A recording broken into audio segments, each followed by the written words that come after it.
اعوذ باللہ من الشیطان الرجیم، بسم اللہ الرحمن الرحیم۔ الحمد للہ رب العالمین، والصلاۃ والسلام علی سید المرسلین وخاتم النبیین، اما بعد۔ صحیح بخاری، باب کتاب نفاق، نفقہ، بیوی بچوں پر خرچ کرنے کا بیان۔ حدیث نمبر 5351، اردو ترجمہ۔ بیوی بچوں پر خرچ کرنے کی فضیلت۔ اور اللہ نے سورہ بقرہ میں فرمایا کہ اے پیغمبر تجھ سے پوچھتے ہیں کیا خرچ کریں، کہہ دو جو بچ رہے، اللہ اسی طرح دینے کا حکم تم سے بیان کرتا ہے، اس لیے کہ تم دنیا اور آخرت دونوں کے کاموں کی فکر کرو۔ اور حضرت امام حسن بصری نے کہا، اس آیت میں عفو سے وہ مال مراد ہے جو ضروری خرچ کے بعد بچ رہے۔ ہم سے آدم بن ابی ایاس نے بیان کیا، کہا ہم سے شعبہ نے بیان کیا، ان سے عدی بن ثابت نے بیان کیا کہ میں نے عبداللہ بن یزید انصاری سے سنا، اور انہوں نے ابو مسعود انصاری رضی اللہ عنہ سے عبداللہ بن یزید انصاری نے بیان کیا کہ میں نے ان سے پوچھا کیا تم اس حدیث کو نبی کریم صلی اللہ علیہ وسلم سے روایت کرتے ہو؟ انہوں نے کہا کہ ہاں، نبی کریم صلی اللہ علیہ وسلم سے کہ آپ نے فرمایا کہ جب مسلمان اپنے گھر میں اپنے جورو بال بچوں پر اللہ کے حکم ادا کرنے کی نیت سے خرچ کرے تو اس میں بھی اس کو صدقے کا ثواب ملتا ہے۔ حدیث نمبر 5352، اردو ترجمہ۔ ہم سے اسماعیل بن ابی اویس نے بیان کیا، انہوں نے کہا کہ مجھ سے امام مالک نے بیان کیا، ان سے ابو زناد نے، ان سے آرج نے، اور ان سے حضرت ابو ہریرہ رضی اللہ عنہ نے بیان کیا کہ رسول اللہ صلی اللہ علیہ وسلم نے فرمایا، اللہ تعالیٰ فرماتا ہے کہ اے ابن آدم، تو خرچ کر تو میں تجھ کو دیے جاؤں گا۔ حدیث نمبر 5353، اردو ترجمہ۔ ہم سے یحییٰ بن قزہ نے بیان کیا، کہا ہم سے امام مالک نے بیان کیا، ان سے سور بن زید نے، ان سے ابو الغیث سالم نے، اور ان سے حضرت ابو ہریرہ رضی اللہ عنہ نے بیان کیا کہ نبی کریم صلی اللہ علیہ وسلم نے فرمایا، بیواؤں اور مسکینوں کے کام آنے والا اللہ کے راستے میں جہاد کرنے والے کے برابر ہے، یا رات بھر عبادت اور دن کو روزے رکھنے والے کے برابر ہے۔ حدیث نمبر 5354، اردو ترجمہ۔ ہم سے محمد بن کثیر نے بیان کیا، کہا ہم کو سفیان ثوری نے خبر دی، انہیں سعید بن ابراہیم نے، ان سے عامر بن سعد رضی اللہ عنہ نے، انہوں نے سعد رضی اللہ عنہ کی نبی کریم صلی اللہ علیہ وسلم میری عیادت کے لیے تشریف لائے، میں اس وقت مکہ مکرمہ میں بیمار تھا، میں نے آن رسول اللہ صلی اللہ علیہ وسلم سے کہا کہ میرے پاس مال ہے، کیا میں اپنے تمام مال کی وصیت کر دوں؟ آپ نے فرمایا کہ نہیں۔ میں نے کہا پھر آدھے کی کر دوں؟ آپ صلی اللہ علیہ وسلم نے فرمایا کہ نہیں۔ میں نے کہا پھر تہائی کی کر دوں؟ فرمایا تہائی کی کر دو، اور تہائی بھی بہت ہے۔ اگر تم اپنے وارثوں کو مالدار چھوڑ کر جاؤ تو یہ اس سے بہتر ہے کہ تم انہیں محتاج و تنگ دست چھوڑو کہ لوگوں کے سامنے وہ ہاتھ پھیلاتے پھریں، اور تم جب بھی خرچ کرو گے تو وہ تمہاری طرف سے صدقہ ہوگا، یہاں تک کہ اس لقمے پر بھی ثواب ملے گا جو تم اپنی بیوی کے منہ میں رکھنے کے لیے اٹھاؤ گے، اور امید ہے کہ ابھی اللہ تمہیں زندہ رکھے گا، تم سے بہت سے لوگوں کو نفع پہنچے گا اور بہت سے دوسرے کفار نقصان اٹھائیں گے۔ حدیث نمبر 5355، اردو ترجمہ۔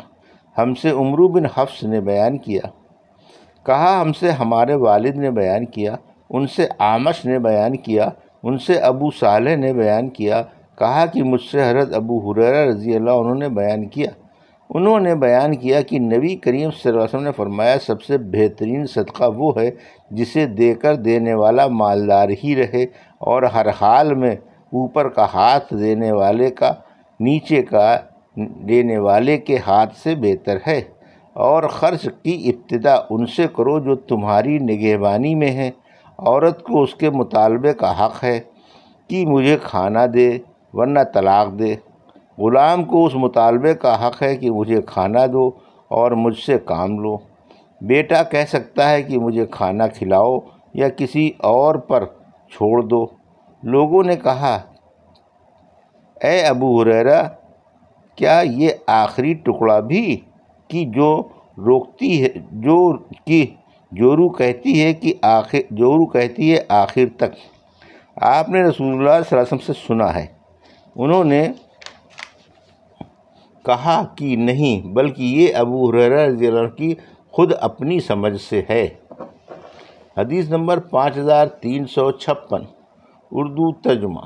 ہم سے سعید بن عفیر نے بیان کیا، کہا کہ مجھ سے لیث بن سعد نے بیان کیا، کہا کہ مجھ سے عبد الرحمن بن خالد بن مسافر نے بیان کیا، ان سے ابن شہاب نے، ان سے سعید بن مسیب نے، اور ان سے حضرت ابو ہریرہ رضی اللہ عنہ نے کہ رسول اللہ صلی اللہ علیہ وسلم نے فرمایا، بہترین خیرات وہ ہے جسے دینے پر آدمی مالدار ہی رہے، اور ابتدا ان سے کرو جو تمہاری نگرانی میں ہے، جن کے کھلانے پہنانے کے تم ذمہ دار ہو۔ حدیث نمبر 5357، اردو ترجمہ۔ مرد کا اپنی بیوی بچوں کے لیے 1 سال کا خرچ جمع کرنا جائز ہے، اور جورو بچوں پر کیوں کر خرچ کرے، اس کا بیان۔ ہم سے محمد بن سلام نے بیان کیا، کہا ہم کو وکیع نے خبر دی، ان سے ابن عینیہ نے کہا کہ مجھ سے معمر نے بیان کیا کہ ان سے سوری نے پوچھا کہ تم نے ایسے شخص کے بارے میں بھی سنا ہے جو اپنے گھر والوں کے لیے سال بھر کا یا سال سے کم کا خرچ جمع کر لے؟ معمر نے بیان کیا کہ اس وقت مجھے یاد نہیں آیا، پھر بعد میں یاد آیا کہ اس بارے میں ایک حدیث حضرت ابن شہاب نے ہم سے بیان کیا تھا، ان سے مالک بن اوس نے، اور ان سے حضرت عمر رضی اللہ عنہ نے کہ نبی کریم صلی اللہ علیہ وسلم بنی نذیر کے باغ کی کھجوریں بیچ کر اپنے گھر والوں کے لیے سال بھر کی روزی جمع کر دیا کرتے تھے۔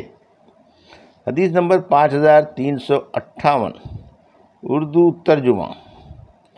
ہم سے سعید بن عفیر نے بیان کیا، کہا مجھ سے لیث بن سعد نے بیان کیا، کہا کہ مجھ سے عقیل نے بیان کیا، ان سے ابن شہاب زہری نے بیان کیا کہ مجھے مالک بن اوس بن حدثان نے خبر دی۔ ابن شہاب زہری نے بیان کیا کہ محمد بن جبیر بن معتم نے اس کا بعض حصہ بیان کیا تھا، اس لیے میں روانہ ہوا اور مالک بن اوس کی خدمت میں پہنچا اور ان سے یہ حدیث پوچھی۔ مالک نے مجھ سے بیان کیا کہ میں عمر رضی اللہ عنہ کی خدمت میں حاضر ہوا تو ان کے دربان یرفع ان کے پاس آئے اور کہا، عثمان بن عفان، عبد الرحمن، زید اور سعد رضی اللہ عنہ آپ سے ملنے کی اجازت چاہتے ہیں، کیا آپ انہیں آنے کی اجازت دیں گے؟ عمر رضی اللہ عنہ نے کہا کہ اندر بلا لو، چنانچہ انہیں اس کی اجازت دے دی گئی۔ راوی نے کہا کہ پھر یہ سب اندر تشریف لائے اور سلام کر کے بیٹھ گئے۔ یرفع نے تھوڑی دیر بعد عمر طرف سے آ کر کہا کہ علی اور عباس بھی ملنا چاہتے ہیں، کیا آپ کی طرف سے اجازت ہے؟ عمر طرف نے انہیں بھی اندر بلانے کے لیے کہا۔ اندر آ کر ان حضرات نے بھی سلام کیا اور بیٹھ گئے۔ اس کے بعد عباس طرف نے کہا، یا امیر المومنین، میرے اور ان یعنی علی رضی اللہ عنہ کے درمیان فیصلہ کر دیجیے۔ دوسرے صحابہ عثمان رضی اللہ عنہ اور ان کے ساتھیوں نے بھی کہا کہ امیر المومنین ان کا فیصلہ فرما دیجیے اور انہیں اس الجھن سے نجات دیجیے۔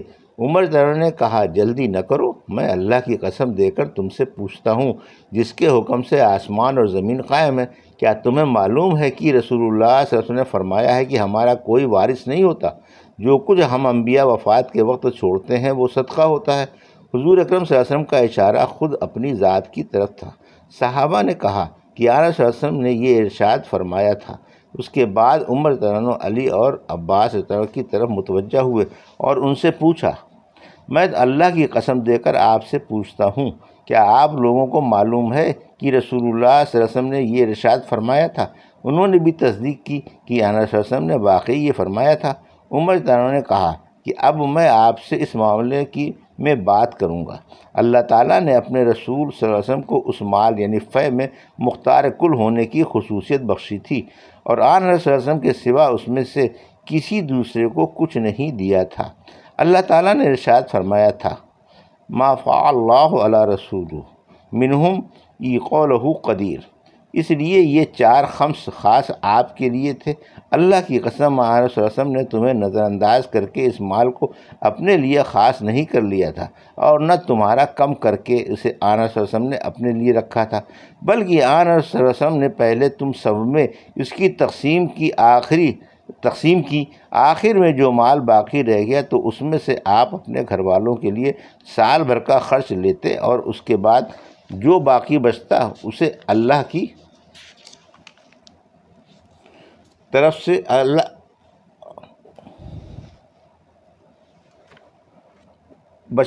اللہ کے مصرف ہی میں مسلمانوں کے لیے خرچ کر دیتے۔ آپ نے اپنی زندگی بھر اسی کے مطابق عمل کیا۔ اے عثمان، میں تمہیں اللہ کی قسم دیتا ہوں، کیا تمہیں یہ معلوم ہے؟ سب نے کہا کہ جی ہاں۔ پھر آپ نے علی اور عباس رضی اللہ عنہ سے پوچھا، میں تمہیں اللہ کی قسم دیتا ہوں، کیا تمہیں یہ بھی معلوم ہے؟ انہوں نے بھی کہا کہ جی ہاں معلوم ہے۔ پھر اللہ تعالیٰ نے اپنے نبی کی وفات کی، اور ابو بکر رضی اللہ عنہ نے کہا کہ میں رسول اللہ صلی اللہ علیہ وسلم کا خلیفہ ہوں۔ چنانچہ انہوں نے جائیداد کو اپنے قبضے میں لے لیا اور حضور اکرم صلی اللہ علیہ وسلم کے عمل کے مطابق اس میں عمل کیا۔ علی اور عباس نظر کی طرف متوجہ ہو کر انہوں نے کہا، آپ دونوں اس وقت موجود تھے، آپ خوب جانتے ہیں کہ ابو بکر رضی اللہ عنہ نے ایسا ہی کیا تھا، اور اللہ جانتا ہے کہ ابو بکر رضی اللہ عنہ اس میں مخلص، محتاط و نیک نیت اور صحیح راستے پر تھے اور حق کی ابتدا کرنے والے تھے۔ یہ تھی صحیح بخاری باب کتاب النفاق کی حدیث نمبر 5351 سے 5358 کی پارٹ 1 کا پہلی قسط کا اردو ترجمہ جو ابھی آپ نے سماعت فرمایا۔ اللہ سے دعا ہے کہ اللہ ہمیں حدیثوں کی صحیح سمجھ عطا فرما اور ان پر عمل کرنے کی توفیق عطا فرما۔ آمین یا رب العالمین۔